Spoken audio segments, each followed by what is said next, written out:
There we go. So welcome everyone. This is we're going to use this event as a bit of a partner check-in because we're really conscious we met a lot of you at our October partner forum, and we felt that with everything going on with the cost of living increases and the winter pressures in the health system and everything that's generally going on, that it was important we check in with you in between our last partner forum in October and our February scheduled partner forum. We wanted to have an opportunity to check in and feed back out some information, some funding opportunities, some guidance, some support that we felt was important and that you might be able to cascade and share throughout your networks and utilize as your own organization. So we're going to do a bit of that in the first part. And then we also want to use the second part is to check in with you all and see whether anything's changed since we talked in October around cost of living increases, participation, membership numbers. Generally, has anything changed from October when we were talking about cost of living and the challenges that you as organizations were facing and also individuals were facing in terms of staying active and keeping moving across the winter. So it's really in two parts a little bit. So between us, the LEAP team will take us through these 7 or 8 slides. Right, let's move us on. So this is a bit of the agenda, which we'll move our way through. I'm going to give a very brief summary of what we heard in October. Then myself and colleagues are going to give a bit of an update about information and guidance and funding advice.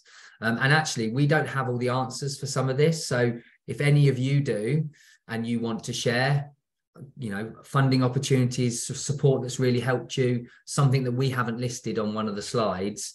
And as I said, we will send this all out afterwards. Then please share it in the chat, put your hand up. And if we've got time, I'll try and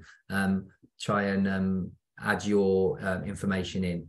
And then to finish off, we're going to have a little look. Shay's going to take us through a couple of questions around, has anything changed and what support's missing?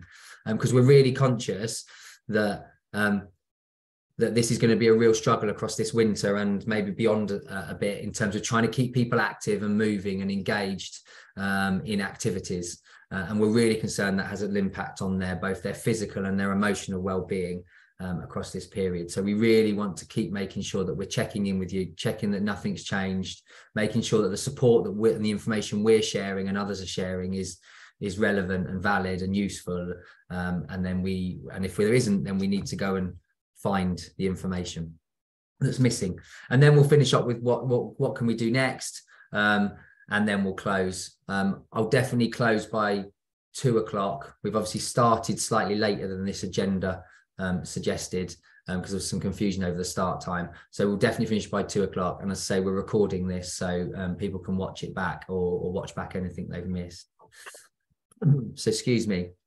So this is what we were told in October when we all met at Aston Clinton.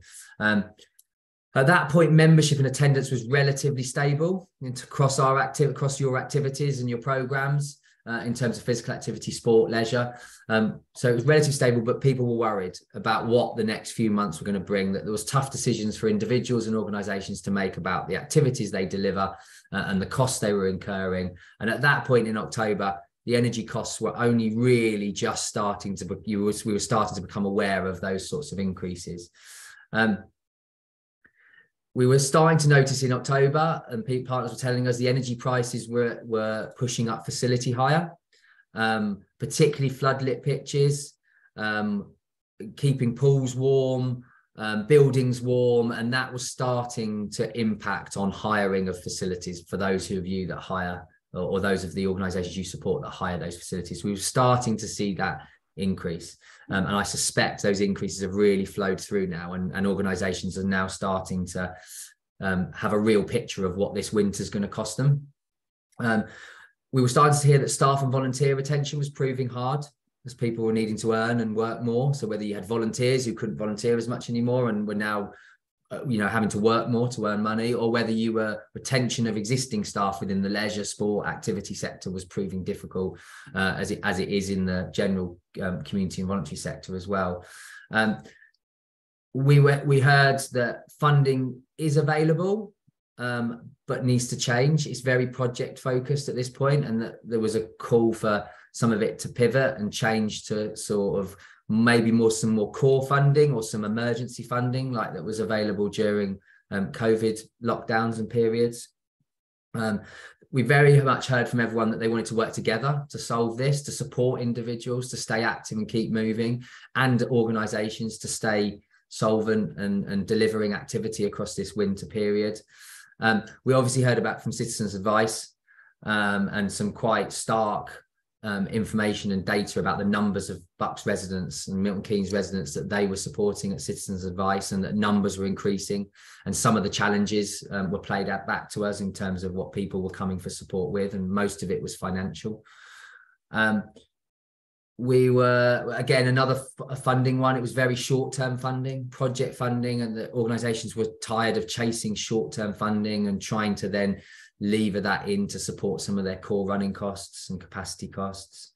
And that we may need to, in the final one, we may need to redefine what success looks like over this next 6 to 12 months. And maybe it's not about growing numbers of people in our facilities and in our programs. It's more about retention and helping them to stay involved, stay part of our club, stay part of our activities, stay as a member of our leisure centre. And what can we do to support that?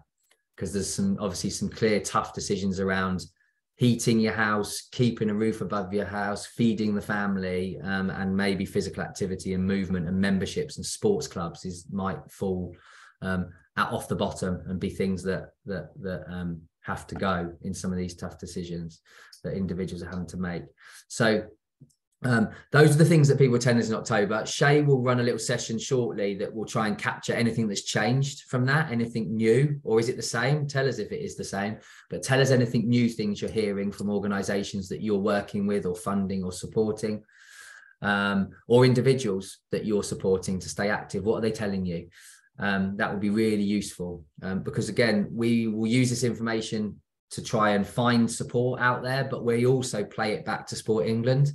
And we feed it up nationally, and we make sure there's been sessions for the last 2 or 3 months from Sport England asking us questions around what's happening, cost of living, what are people telling us on the ground, all that sort of stuff. So they're constantly using this information to make decisions at a national level. So please do share this stuff with us either today or in an email following. I can't remember who's going first here. I don't know if it's Andrea. Are you kicking us off with these? Andrea and Rhiannon are just going to run you through these 4 columns. And as I said, this isn't everything. We don't know everything. But if you've got things to add, please add it in the chat box, and then we can make sure it's added to some of the documents that we send out afterwards. So Andrea, do you want to take us through the first one? Yeah, so I'm just going to talk you through. So like Chris says, Rhiannon and I are going to talk through these 4 tables. So the first one, sort of retaining and supporting members and participants. These are just a few of the things that we've sort of been looking at, and we want to sort of communicate out to organisations and clubs, is trying to catch the participants before they drop out. So we've talked about, and I think Chris talked about it at the last meeting, sort of giving 2 contact members. It's hard for some people to sort of approach people to say they can't actually afford to do something anymore, or that their child can't do it anymore. So we're saying, you know, can clubs and organisations give 2 contacts, or a way to email that's quite discreet, that type of thing. So it's looking at different ways that clubs and organisations can catch those before they do actually drop out. And another way, which is less monetary, but offering practical solutions. The rugby have always been very good at this, having sort of trainers and boot banks and things like that, though they do a kit swap. And it's just getting other organisations and clubs to try and do something similar. So is there something within your organisation or your club that you could do, getting kit available, that type of thing? And then the other one, which is a little bit more tricky, but is setting up and looking at external hardship funds. I know Chris spoke about his club, that they've got a charity that helps people, but it's whether your club or your organisation can offer a fund, then offset some of the membership fees against that. We're going to talk at the end about funding and trying to see if there's an individual fund that we can look at for Bucks and Milton Keynes. but it's whether your club or organisation can set up its own individual hardship fund. I don't know if anybody else wants to say anything on that now, or whether you want to put anything in the chat. But... No, yeah, please put it in the chat. I think time's going to be tight, but if you've got things to add into this from anyone on the call, please stick it in the chat and we will get it explored and shared out. We very much want this information cascaded out. So we know we've got a mixture of organisations on the call, both deliverers and those that support delivery organisations or that communicate with residents. So we're trying to split this up into information that you can cascade or share or pass on to relevant organisations. So Rhiannon, do you want to talk us through the next one? Yeah, sounds good. Thanks, Chris. As Chris mentioned from the last forum, a common theme that came out was staff and volunteer retention within physical activity deliverers, organisations, clubs, and obviously was proven hard due to individuals needing to work more.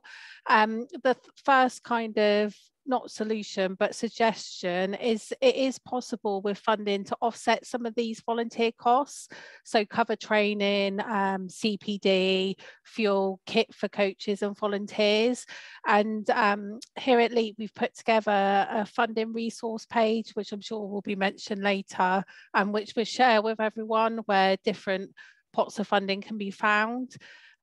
We also thought it's worth for clubs to consider some more practical things. So whether it's trying to minimise travel, whether it's looking at being a bit more flexible, so relieving pressure on those that maybe can't commit every week because they're working.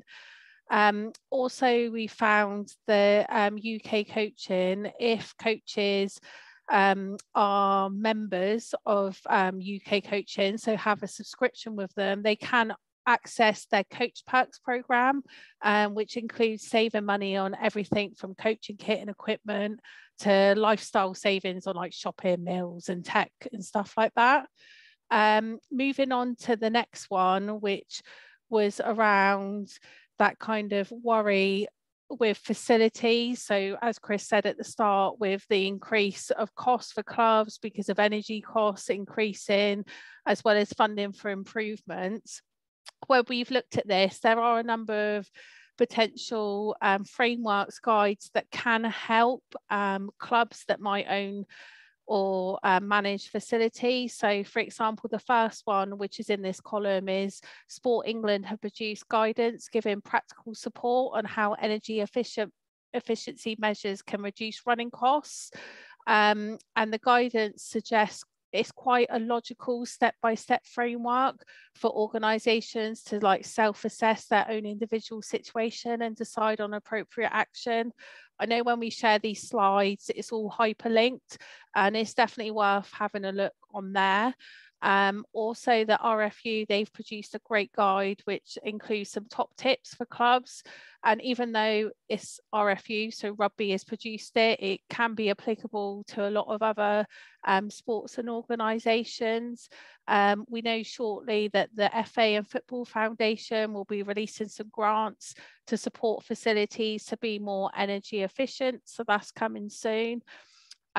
Also, there's potential funding for schools via the Opening Schools Facility funding, which phase 3 is due to commence shortly. And this kind of pot of funding aims to support schools to extend and widen their after school offer, as well as support schools to open and increase their community usage and offer.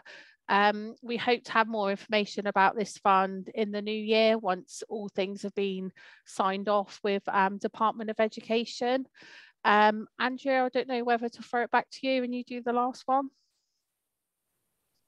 Yeah, that's fine, Rhi, thank you. So yeah, the other element that obviously people are very interested in is the funding side of things to try and ease the pressure.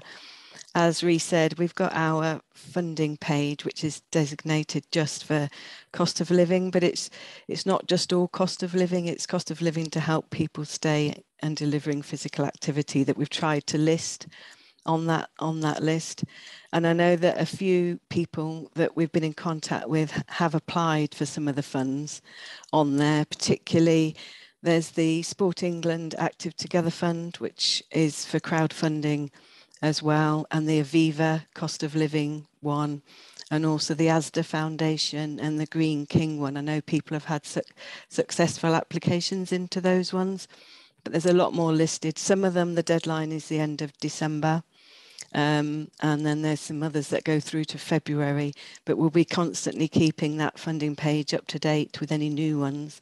And also, if anybody knows of any that aren't on there, we'd be really grateful if people could let us know of those so that we can add them to the list, so that we get like a comprehensive list of all the different ones that are available. The other one that obviously I haven't mentioned is our Together Fund, which we've had running for quite a while now. And we're noticing more and more, it was originally set up to assist with COVID, but we've noticed more and more that it can be used for cost of living.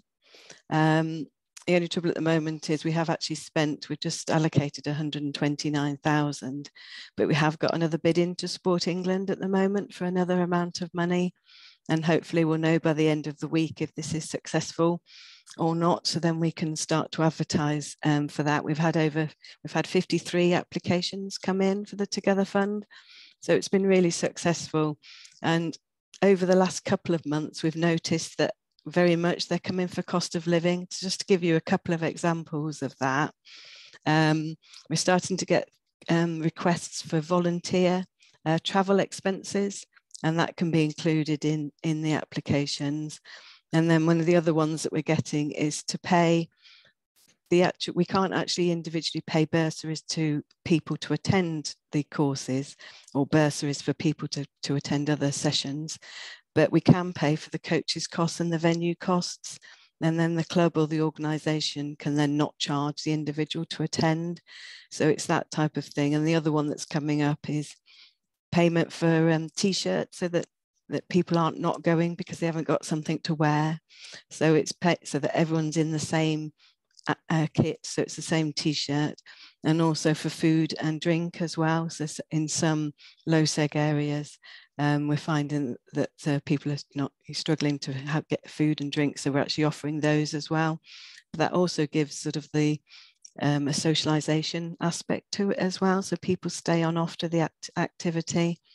So as you know, probably that the Together Fund is for 4 priority areas, and that will remain the same, priority groups, sorry.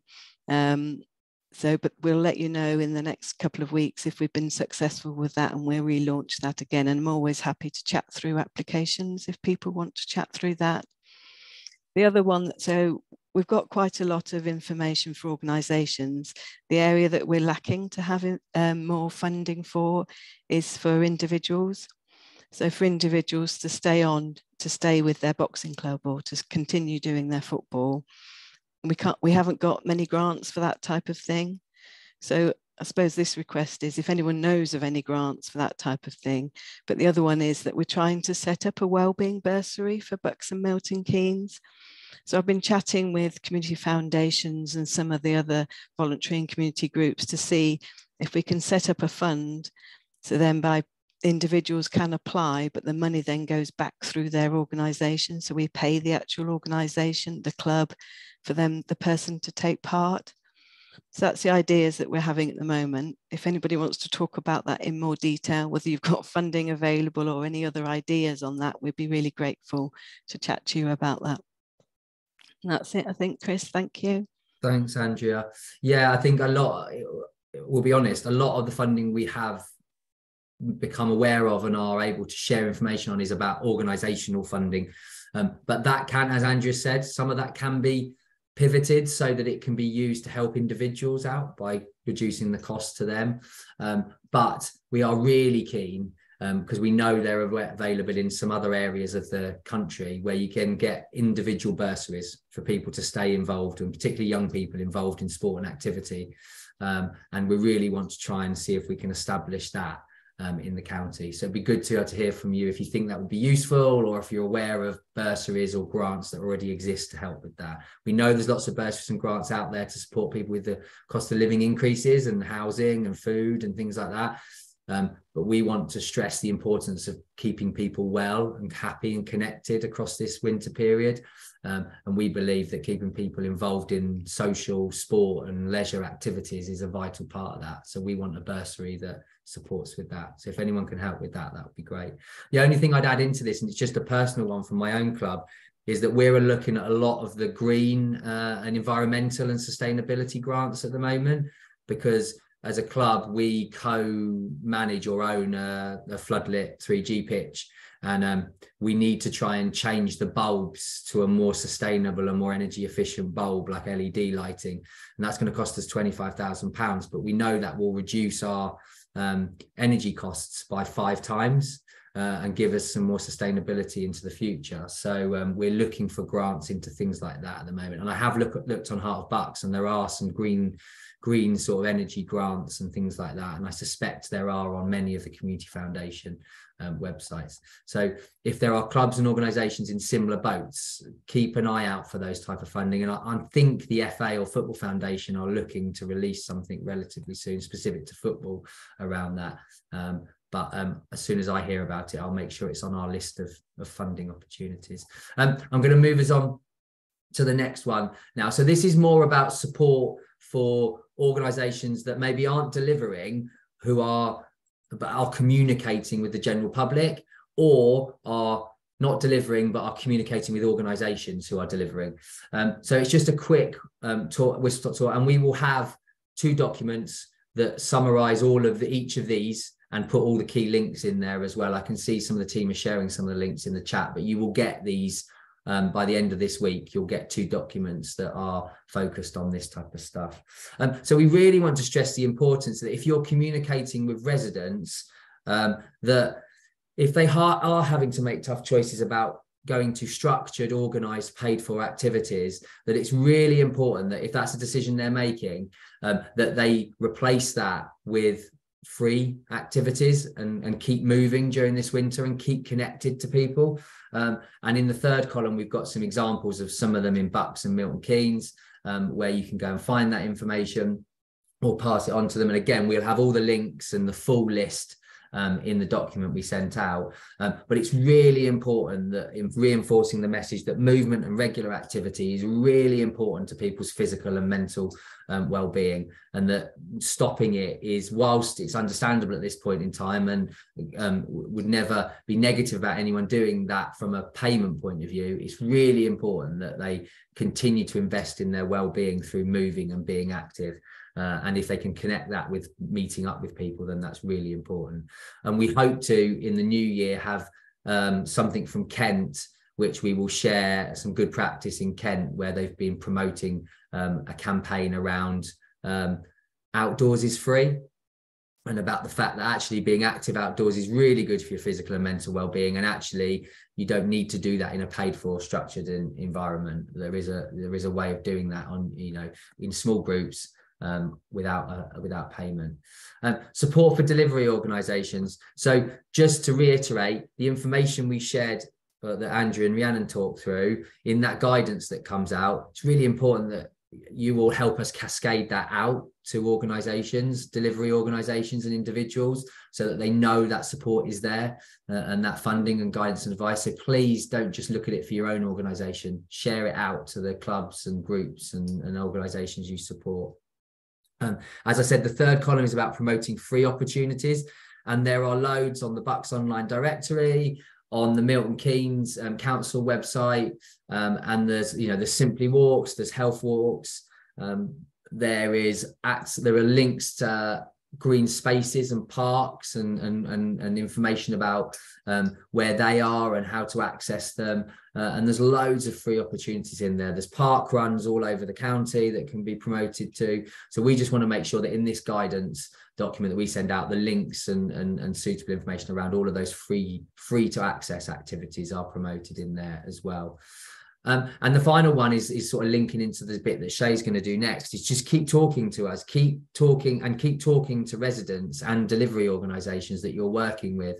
And if something comes up that you don't think there is support out there for that individual or that group, to stay active and to keep providing opportunities, then please feed that back to us, because we need to hear about it, and we need to hear about it multiple times for it to become something that we can act upon and talk with our local partners and talk with our national partners about support that can be provided. So please share with us, please share challenges, please share gaps, please share needs that is not being fulfilled, because it's really, really important that we keep people moving during the cost of living increases, and that movement and activity and connecting to people doesn't drop off, because we lost quite a number of people to activity in the COVID period, where they stopped and they didn't return, and we really don't want to see that happening again across this winter period and beyond. So please keep talking to us.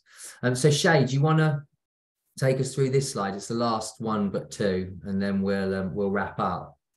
Yeah, thanks, Chris. Afternoon, everybody. So really conscious, as sort of Chris has talked about earlier on, that we started this conversation a couple of months ago when the cost of living probably wasn't in full effect and wasn't impacting people's lives as much as it is now. So that first slide that Chris ran through around some of the thoughts that were picked up at the partner forum, some of those might have changed a little bit from where we were in October to where we are now. So conscious that you've listened to us for 20 minutes or so, and now we're really keen to keep that conversation going and keep sharing with each other. So as sort of Chris alluded to on the previous slide, we want to hear from you. So I've just got 3 questions that I'm going to ask us to work through. So first one is linked to what have you noticed or learned since we last caught up? So what's changed? Is there anything different, or anything we didn't think would have as big an impact as it has done? Number 2, so then what's the impact on that for your organisation or the residents you support? And then the last one is linked to, is there anything we need to do differently? And when I talk about we, not just LEAP as a sector, that we can do to sort of keep people moving and active. So I'm going to stick a link to a Jamboard in the chat, and I'm going to share my screen quickly so I can show you what it looks like. So when hopefully you can see that, or it's loading up as I speak. So when you click on that link, hopefully it will take you through to this screen, and that's linked to the first question. So what have you learned since we last caught up? And then on the left hand side of your screen, you'll be able to see there's a sticky note icon. You can click that and then type whatever you think. So I'll just put anything in at the minute, and save it, and then that will go on the screen. Delete that one. So as you can see, one we've talked about already that I've put on here earlier is some of our volunteers can no longer commit to support our sessions. So that would be linked to the first question. If you want to move to the next question, at the top of the screen here, you just click next frame, and that will take you to question 2, which is how does this impact your organisation or the residents you support? So in this example that I've put in, I've said maybe you wouldn't be able to deliver as many sessions as you were previously because you don't have enough volunteers workforce. And then number 3, is there anything we need to do differently? In this example, it'd be need to consider how we recruit volunteers and have a more flexible offer, a bit like Ree touched on in some of the previous slides. So hopefully that link works. If it doesn't, or you're having any problems, feel free to put it in the chat instead, and I can stick it in there. But I'm going to give us a few minutes to work through some of those, and great to see some are going in there already. So facility increase costs was worse than we thought it was going to be in October. So yeah, great start, but hopefully that makes sense, and we'll give you a few minutes to start populating that.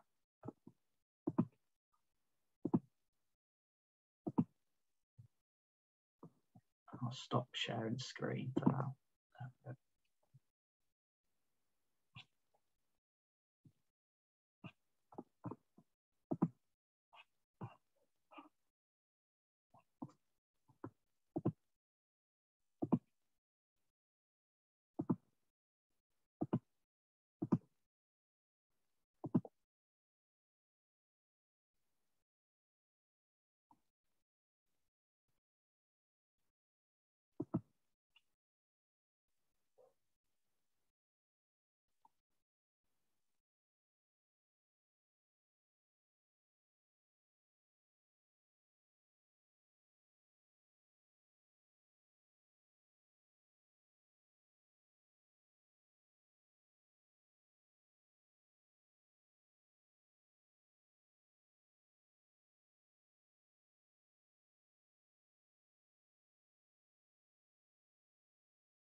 great to see some of that being populated now. Thank you those that are getting to grips with the Jamboard. That's great. So lots on that first slide, you know, linked to facility increase in costs, transport costs is an interesting one as well. So you know, people that are facing inequalities already, even more chance of missing out, and we want to try and reduce that for sure. Yeah, that's an interesting one. People we wouldn't have thought would be impacted by it are being impacted. So those inequalities are widening.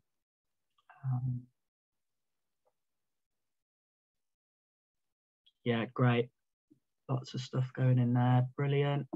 If you get a chance to have a look at the other two as well, I think the last one, is there anything we can do differently? Thank you to those that have started to populate that one already. There's some good stuff going in there. So one around like structural processes around payment, so direct debits and things, and how people pay their subs for activities, I suppose. You know, a lot of them require upfront payment or payment in half term or full term and all that sort of thing. Can we be more flexible on that? Is a really good one. Let's see the other one. Oh yeah, I like that one as well. We need to be confident and not apologetic of the value regular activity and movement can have for people's well-being during these difficult times. Yeah, spot on. Really like that. So yeah, I'll give you another couple of minutes to keep populating that, but great stuff that's going in there already. So thank you everybody that's sharing.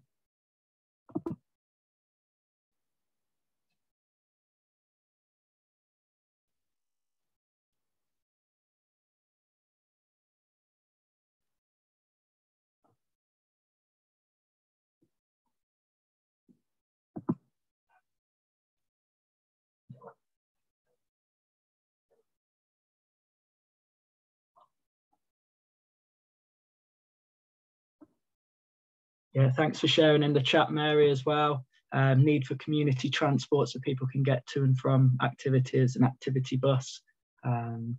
Yeah, always a difficult one, isn't it? Transport, and one that's been flagged on the board as well. So yeah, thank you for sharing that.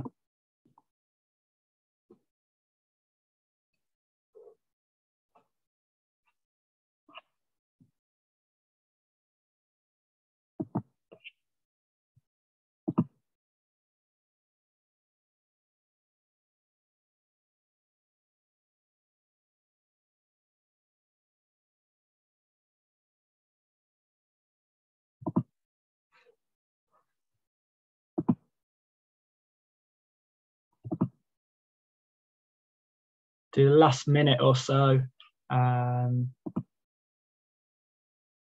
Great that we're getting to sort of the second and third question now. So just want to give people another minute or so to have a look at those ones. Plenty in number 3, which is great. Thank you to those that are having a little look at number 2 around how it impacts your organisation or the residents you support. So yeah, a couple of interesting ones from my angle and workforce. You know, reduction of participants means sessions are having to be cancelled. Then trainers and coaches are not required. If participation starts increasing again, will you get the trainers and coaches back? There's a fear they won't return, which is a really interesting one.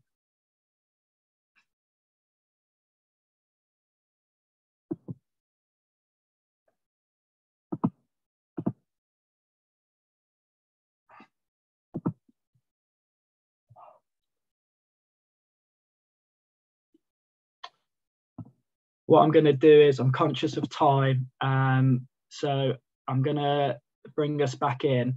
But what I'll do is I'll leave the link to the Jamboard open for, you know, the next 24 hours or so. So if people have got things they would like to add into there, or if you want to share it with other members of your team to input some thoughts into that as well, then please do.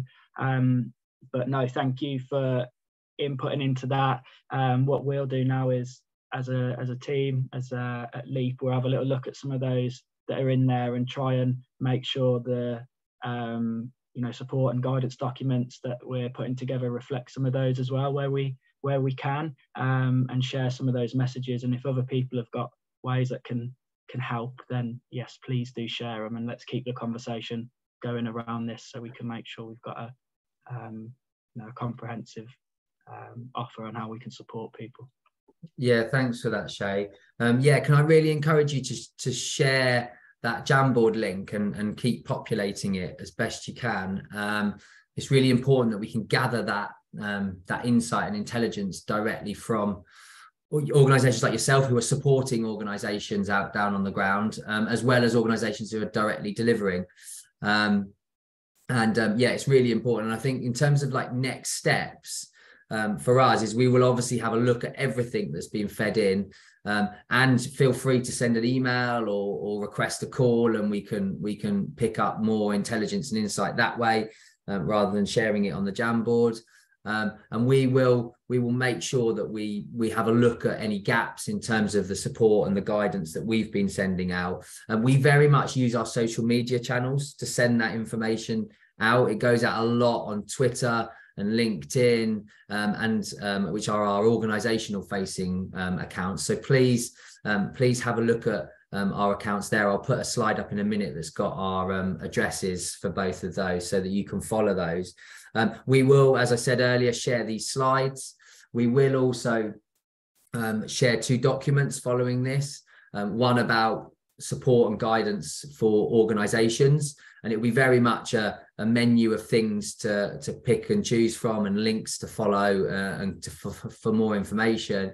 And then we will share a second document that's more around supporting individuals to sort of stay active and moving, and the importance of that from a well-being, both physical and emotional well-being point of view.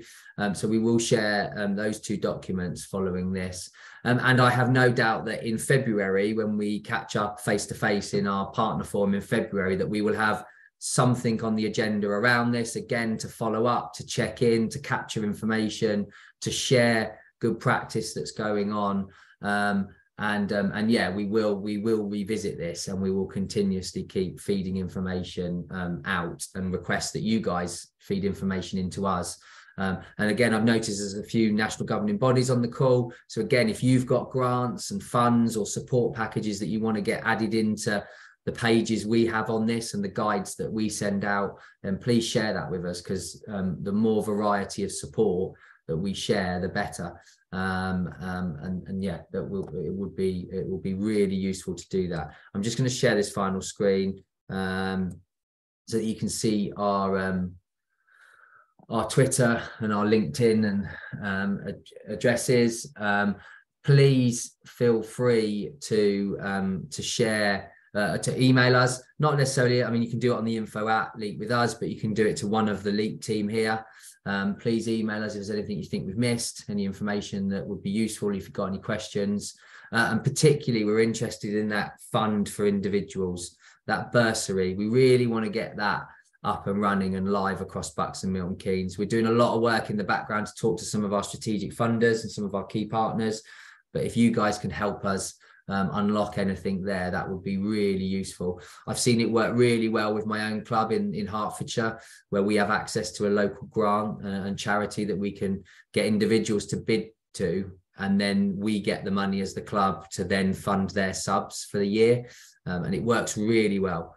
Really well. It can be done all anonymously, and I'd love to have something like that for specific groups and age groups in Buckinghamshire and Milton Keynes, because I firmly believe that keeping people moving and active and connected to people is a really important part of us of getting through these tough times, and I really don't want people giving up on their activity due to financial reasons this winter. So I think I'll leave it there. I can't see any hands up or anything specific to respond to in the chat box. We'll send around the recording. We'll send around those 2 documents. We'll leave the Jamboard open for you and colleagues to contribute to for at least another I don't know how long we can leave it open for, Shay. What's the maximum time we can leave it open for? Do you know? Yeah, I think we can leave it open for as long as we want. So, can we leave it till the end of the week? Yeah, no problem. At least, and then see if we can get some feedback from that. And please, please, please don't just think about the stuff we've shared for your own organisation. Share it far and wide. Share the 2 documents far and wide. Share the recording link. Yeah, the more organisations and individuals we can help to stay moving this winter, then the better. So thank you very much, all. Have a good rest of the week, and we'll catch up with you in February, if not before. Bookings are open for that February partner forum on our website. I can't quite remember the date of it now. I want to say something like the 8th or the 9th of February. 8th of February. There we go. 8th of February, Wednesday, the 8th of February, there's next partner forum. And we'll hopefully see many of you there. Thanks very much. Bye. Thanks, everyone. Bye. Thanks all. Cheers.